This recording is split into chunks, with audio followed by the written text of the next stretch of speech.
Hello Freya，我哋試下呢一個字嘞噃，上邊嗰個先。咁你逐個 IPA 試下，L，O，係啦，嗰個好似 L 咁樣嘅 IPA 咧，係一個 dark L 嚟嘅，因為佢後邊冇嘢啦，就係一個 dark L。前邊嗰個音一發完，條脷就向上捲，但係舌尖唔使掂到上顎嘅。你示範下，係啦。咁成個字咧，Cell，開估啊！有兩個字咧，都係同一個發音嘅喎，都係呢一組 IPA。咁大家陣間聽下字典點樣讀。嗱，呢個咧又係學 phonics 嘅一個不足之處。嗰個串法咧，其實有兩個串法都可以同一個發音，經常會出現呢個情況嘅喺英文。好啦，我哋試下下邊呢個字嘞噃。嗱，上邊咧就發現 CELL 讀 cell 啦。咁如果喺呢個 CELL 後邊加個 O， 你估會係點讀咧？已經過咗咁耐，每一次我估係用 phonics 嘅方法，每次都係錯。咁我估應該今次 phonics 都唔得啦。係啦，即係你唔會估係 cello 啦，係唔係 cello。係，我哋開估啊，開估讀下個 IPA 好冇？我唔係肯定，我總之知道佢應該唔係 cello，something else。something else。OK，開估啊，睇個 IPA。佢咧係咁樣讀嘅噃，佢有兩個音節嘅，一開始已經有個 stress 高音大聲噶啦。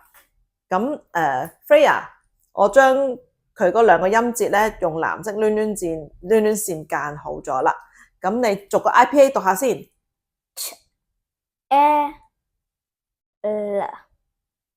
L，O，係啦，後邊嗰個係一個雙母音嚟嘅噃，後邊嗰兩個 IPA 夾埋係一個雙母音 O， 嗰個 letter O 個 O。咁咧中間好似 L 嗰個咧係一個 clear L 啦，今次因為佢後邊有個 vowel。咁你成個字讀啊 cello， 係啊，唔係 cello。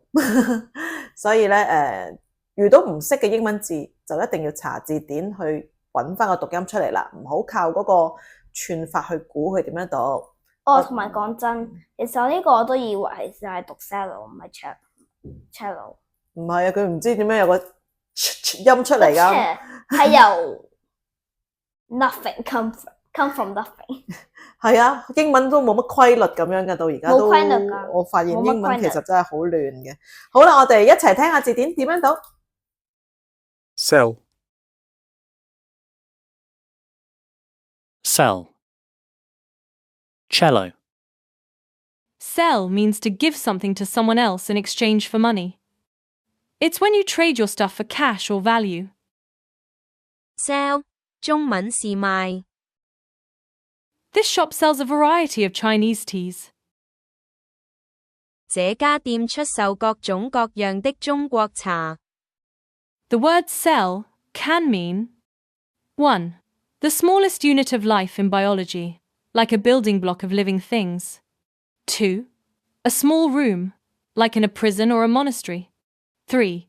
A tiny compartment or unit, like in a battery or spreadsheet.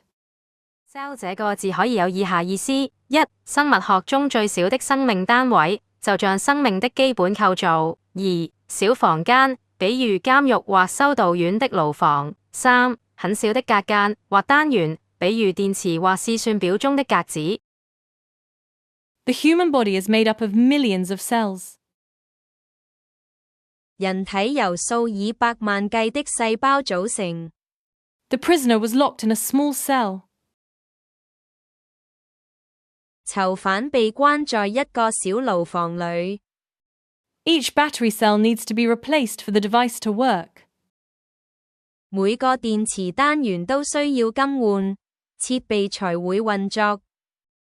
A cello is a big, beautiful string instrument you play sitting down, with a bow. It has a deep, warm sound and is part of the violin family.